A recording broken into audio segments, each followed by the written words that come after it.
And let me click my little record button. Okay, so I am Tiffani Morrison. I am a gifted and talented teacher for the district. I work at 4 schools. And this year I was part of a PBL cohort through Deeper Learning. So this is kind of a year of reflection. I'm going to show you parts of my PBL, but also just some aha moments that I had and how you could take this virtual PD or PBL and kind of make it something you could also use in the classroom.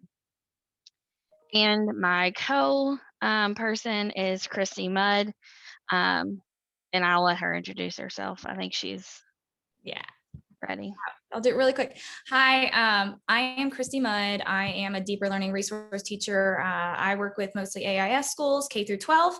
And I have also gone through, the project-based learning journey. So I'm here to support Tiffani. And I do apologize, but my internet is being interesting. So I'm going to turn my camera off, but I am here. And I'll be watching the chat too if you have any questions for Tiffani or I.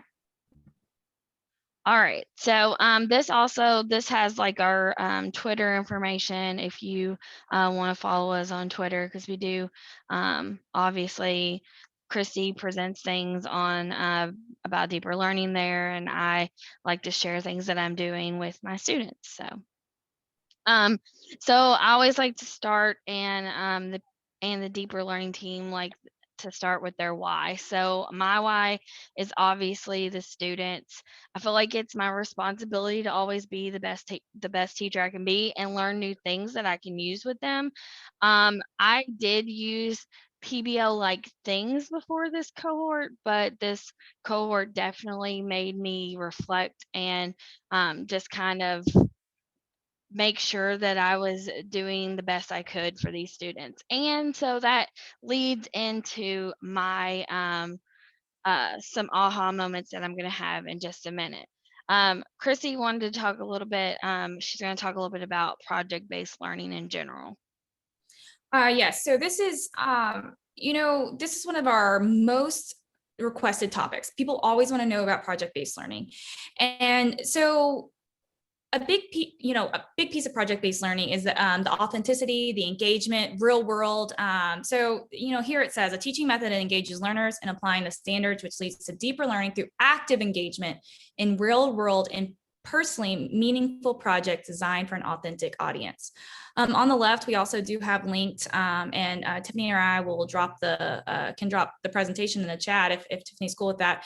But that's it should be linked. That has the gold standard PBL from PBL Works, and also Magnify Learning uses something similar, and we have something similar here in the district. And it just kind of talks about those core pieces of what a PBL is. I always say, I can drop it. I forgot you're sharing, Tiffani. I always say how, projects are cool. Like there's a lot of awesome projects I've seen, but there is a little difference between projects and project-based learning that we're going to talk about in a little bit. So just really keeping in mind that engagement, that real world, that authenticity. Okay, so this leads to some of my aha moments. So during the cohort, there was a PBL that I had done right before I started the cohort, and there were some things that it had and some things that was missing. So one thing that I know I had an aha moment about was that it's super important to have the driving question. So that question needs to be something that's going to allow students to know their purpose and their why. Like, what is the end goal? And that driving question is going to keep you focused and it's going to lead you to that end goal. So this is something, the driving question, we revisited every single day. So after we did the entry event, we would always go back to the driving question, and it would just help us stay focused. I'm a teacher that if a kid wants to go off on a tangent, I will go off on that tangent with them. So just having that driving question will help you and the students stay focused.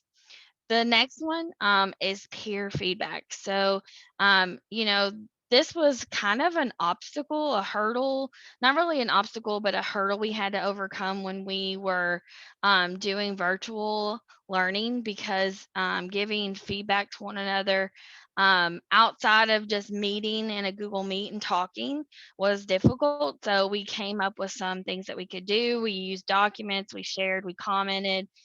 So but that feedback piece was super important. It was impactful and it made everything meaningful to the students. And it helped, kind of like Barbara Ray was talking about, showing that ownership, being able to give feedback to each other, help them do that. And then the last one, another big aha moment was the community partners aspect. And I am not saying that I am 100% proficient on this at all, probably not anywhere close yet because I have that piece that I need to work on, which is having community partners become an integral part of the PBL. So not just having them like do like the entry event and that's it, like keeping them involved throughout the whole PBL. So bringing in those artists, the Louisville Zoo, the Louisville Ballet, which is Louisville Ballet is one of those groups that are really are wanting to be involved. You just have to ask them. And I found that out with a lot of the avenues I went down. There's lots of people that want to help and be a part of things if we just ask them. So that was my major aha moments when I was going down this PBL cohort journey. Chrissy, did you want to add anything to any of these? I was just going to say, so that was actually when I reflected on my PBL too. Community partners was a big one. And it can kind of sometimes be tough to get, those community partners into the building. But, if virtual learning taught us anything, what a great opportunity to be able to bring community partners in through Zoom, through Google Meets. And also having those community partners constantly and consistently involved, it really ties into the purpose. It really continues driving that learning for the students because they see something real world. They see something authentic about it. They're not just learning something to learn it. There is a reason behind it. So I totally agree. And community partners is definitely something I've reflected on improving. And something I picked up during the pandemic was TikTok, and I used it to engage with my students. So I use TikTok as a means of creating like how to's, instruction videos, because it's really short. They're 1 minute. So it makes everything very precise. Like just coming up with the one that's on the slide is a way to give peer feedback. So I did this little quick video on how to give glows and grows. And so just finding, like I said, my why and finding ways to constantly connect and engage with my students, that was another way that I did that. It's going to play part of it. Okay, so this leads us into, a lot of people have this idea of, you know, PBL and how is it different than a project? Um, so I'm going to let Chrissy talk more about this, but this is a great visual that really resonated with me because it, when we were going through the cohort, just showing you like this visual of the difference between a project and a PBL unit. Yeah, so this is something I've seen in a lot of PBL trainings I've done, whether it's PBL Works, Magnify, wherever. And a big thing is a lot of times they'll call it an icing on the cake project. And so if you notice in that first one, kind of sometimes what we do with projects is we teach all the material, we have our tests, we have our assessments, and then all of a sudden, there's this project at the end. But that can kind of make it kind of disconnected. Like, sometimes I would have kids who would be like, well, wait, why are we doing this project? Like, I've already shown you I know this. And so it kind of was disconnected and kids didn't always understand the why. Like, why am I doing extra work? I've already shown you on the test that I know how to do this. And it also can sometimes lead to not as quality of project or end products because it's a one and done kind of thing. Like, I've done all this learning, all of a sudden now I'm going to do this project. With project-based learning, you the purpose is known from the very beginning. With that driving question, with the launch, there is purpose behind every single lesson. There's purpose behind every single workshop. There's purpose behind every single benchmark assessment. Because the students, and hopefully you can even co-create a lot of this, the students have known from the very beginning that there is a purpose behind their learning. So they might do a large part of their end product towards the end, but it's never been disconnected. The learning has always been through the project. The purpose has always been through the project. And so it doesn't disconnect it as much. Your benchmark might be piece of the end product. Your benchmark might look kind of like a traditional assessment where you need to check in on some of the standards, but it doesn't matter because the students know that the reason the material, the standards, the content, the competencies, our backpack skills, they know that it's all building towards this end product that they're creating. But there's always purpose. There's always a why. It always ties back to something. It's not, it's not disconnected. And, one of the growing pains that, and I say it's a growing pain, but it's really important. Like, one of the growing pains that some of my kids had was the reflection piece. Like, they needed help. Like, they didn't even know what they were supposed to be like, what is reflection? How do I do it? You know, what am I reflecting on? Because, the questions were always, what's something that you really excelled at during this part, or what's something that you feel like you need to grow on, and these things, and they just really needed help learning how to think about their process. And so that was a little bit of a little curve that they kind of had to overcome. But every piece of the way, they knew that they were working up to creating this mural, this a speech about, like, what their school, and creating this mural about what their school meant to them. They were all 5th graders, so they knew what we were leading up to, and it was constantly always working up to that. When they did their budget, when they did drafts, all those things.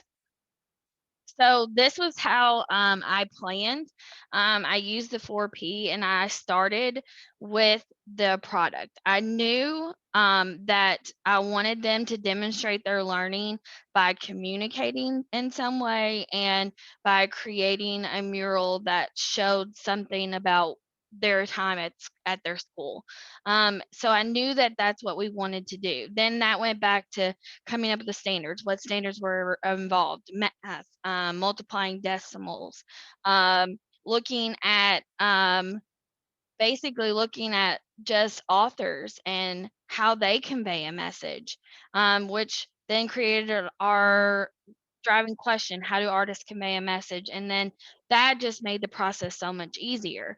And what I did to kind of lay out the process after I knew the product and I knew the standards is I created an outline that kind of laid out everything that was going to happen within the PBL. So we had the entry event, and I was connecting it to things that they have seen on TV or watched.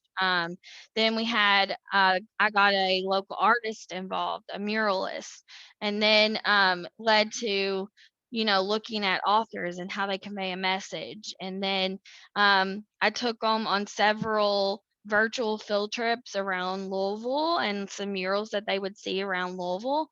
And because there's so many, I mean, hundreds, but I had to kind of narrow it down. But I looked for murals that had way all kinds of different messages. And Liz Richter, the author, or the artist that was part of it, she sent lots of different materials. She sent me videos of the murals that she had created, and talking to the kids about the message that each of her murals had. And so all of that led up to creating this outline of everything that would happen, and I kind of laid it out in weeks, just because that kind of helped me see, since it was virtual, like, what kind of videos did I need to make to help the kids understand this piece when they weren't, in a group with me, and things like that. So that really helped me laying it out in an outline like that. Now, this is just kind of the PBL as a at a glance, the mural PBL. So these are actually like the slides that I created. And what I did was I created them on a weekly, I created them by weeks, but then the kids could accelerate and go through the PBL faster if they wanted to. I just did that for the purpose of helping other, other students that maybe needed that little bit of guidance. Then the students themselves created invitations, which is going to kind of lead into their exhibition of learning. We created a virtual gallery, and let's see, I'll show you that. Um, so this is their actual gallery of their work, where they created their murals. They actually created multiple drafts. Their final drafts were on poster board size. So these are were their final ones. And they talked about things like the power of yet, being kind, just all kinds of aspects of things that they learned from their school or what they were taking away um, from Wheeler, which is where they all attended. And so this just kind of laid out their gallery. So that would lead up to their exhibition of learning. So what we did for their exhibition of learning is they planned a virtual gallery. So they created the invitations. They called the meeting. They sent out the invitations through email to anybody they wanted to invite. They came up with the outline, what it was going to look like, who was going to talk at the beginning, close it out, and so this is just a recording of their actual virtual gallery. So when you get the link to the slide, you'll be able to click that if you want and look and see what they did. It was basically they had a choice of presenting their already created speech, or they could just have a live speech, which was very helpful for some of the students because there were some kids on here that the fifth grade teacher was like they never talk in class, but they were able to create their speech ahead of time and show it. So that was awesome for them. And this is another way I use TikTok just as a form of me being silly and encouraging them. So anytime they like completed something, I would create a TikTok where I did a silly dance and um just congratulated them for that part of it. So again, anything I can do to like um encourage them to keep going. And Tiffany, just a Now it's simple. gonna obviously play that, but there you go. So, this is about bringing it back to the classroom. So, a big hurdle that we're gonna have is now that we've created all these virtual things, how can we bring it to the classroom? So I was thinking on that, and I thought first, obviously, like blended learning in math and reading workshops, so students could work on this PBL at their own pace. It could be something you still have check ins with them. You could still pull small groups and work on the math components in the PBL, but they would be able to kind of work through that in the workshop setting. So this could still be a part of that.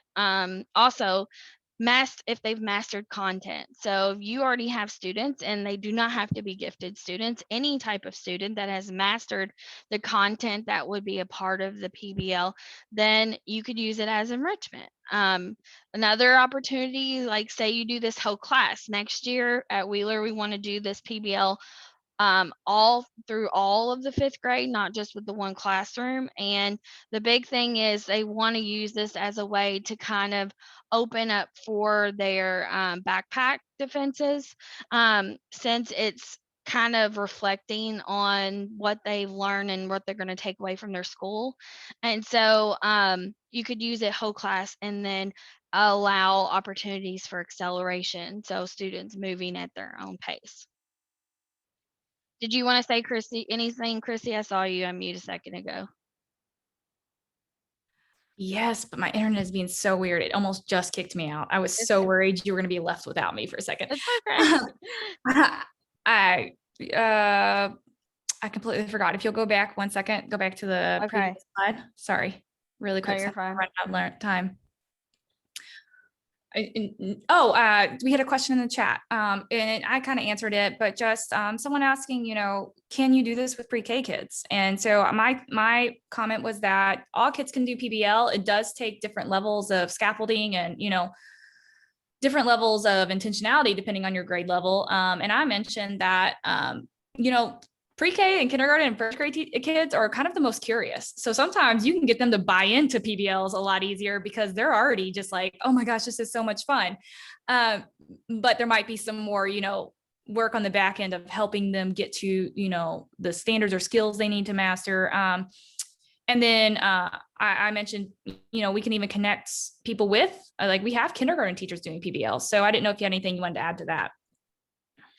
Yeah, and I mean, if in any PBL, like you're going to think about, even you could even think about, I hope Chrissy doesn't get me for saying this, but you could even think about like a project that you've done in the past, okay? And like think about, what is the purpose of that? Why did you think it was so important? And if it's still an important project that you think that is authentic for your students, then plan backwards like I did with this and go back, okay, what standards does this encompass? Like you could use that as create a PBL. You would just have to, like I said, think backwards and plan that way. But and you would have to make sure that whatever it is, there is an authentic purpose for, I mean, and obviously you thought it was important, but you're just going to have to come about it a different way. Hey, really But quick. Yes, I'm not going to I totally agree. I always say work smarter, not harder. If you have a project you've done in the past, you could easily take projects and make them PBLs by getting more student voice and choice, by adding more authenticity, by having purpose behind it. So it's not just you telling them about the project after they had taken the final test.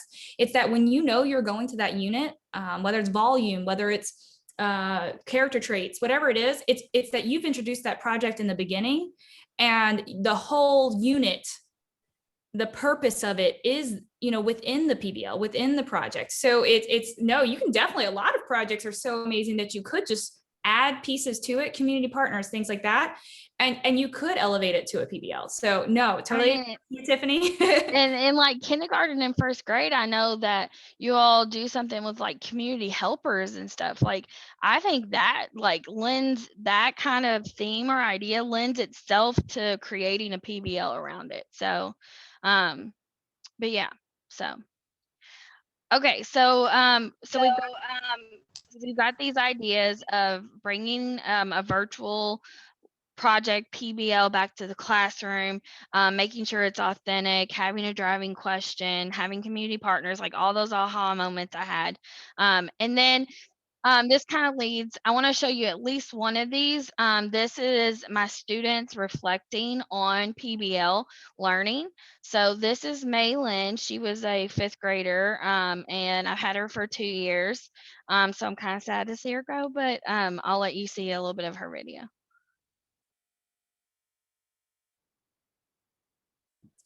And we can't hear it. When you share your screen, you'll have to click share audio also. So if you exit out of presentation mode and then click share again, and there's going to be this tiny, so you'll have to exit presentation. Let me see. Stop, stop sharing. Yep. And then when you click share again, it'll pop up with this box, and there's this tiny little square that says share my audio also, or something like that. So you share computer sound. Yes. All right. Okay, there we go. Hopefully it works this time. Okay, let me go backwards. Sorry, I'm not a Zoom person either. Hello. Thank you so much. Well, and then I just fast forwarded it. Sorry, guys, technical difficulties. Hello. My name is Malin Kidwell. I enjoyed the PBL process much more than regular learning for many reasons. First, in a PBL, all of your work is tied together. The work is connected to a long-term project, which in my opinion makes it a lot more fun because you're building on the project. Second, there is a reason for your learning. In regular teaching, you're just learning how to do the math, but in PBL, you're learning to do an activity that has a purpose behind it and has something to do with your project. For example, in our PBL, we learned how to multiply decimals so that we could figure out the total price of all of the art supplies that we would be purchasing to make our full-size mural. Thank you so much.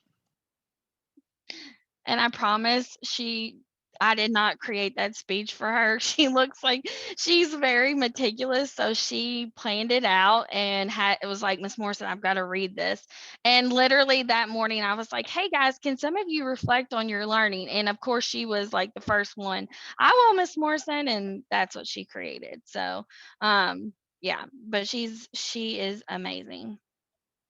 Okay, so let me try to get back here to this and get out of her video. Oh, escape doesn't work like it does on. Yeah, it's different. Sorry. I don't know how to get out of it. Oh, wait, let me try this. Okay, there we go. All right, so, and this is Abe. I won't show you Abe's just because of time, but if you want to go back and look at it, he had tooth surgery that morning that he decided to make this video. And so poor guy is struggling. I was like, Abe, you didn't have to make it today, and you didn't even have to make it at all, but he was determined. So all right, I'm gonna go on to do you all have any questions? And I think Christie can see the chat. So do you all have any questions for me or anything you want me to clarify? And that's my daughter and I in front of one of the murals that Liz Richter actually painted in Louisville. So I'm going to share the presentation in the chat again also. I believe there we go. Any questions, comments? And I'll just show there's resources too about like 4P planning and PBL Works is a great place to get some ideas for PBLs. There's a design template, the independent PBL that the district team worked on. And there's a PD I linked there too that was super helpful for me. And other than that, if nobody has questions, I'll be at the Deeper Learning Symposium too. I'm going to do a PD with one of my colleagues on creativity. I'll do a PD with my husband, who will probably want me to tell you that he's the one of the newer Excel winners this year from Medora. On technology and talk chat using Snapchat and TikTok in your teaching. So awesome. Thank you so much, Tiffani. I'm going to go ahead and stop recording. And then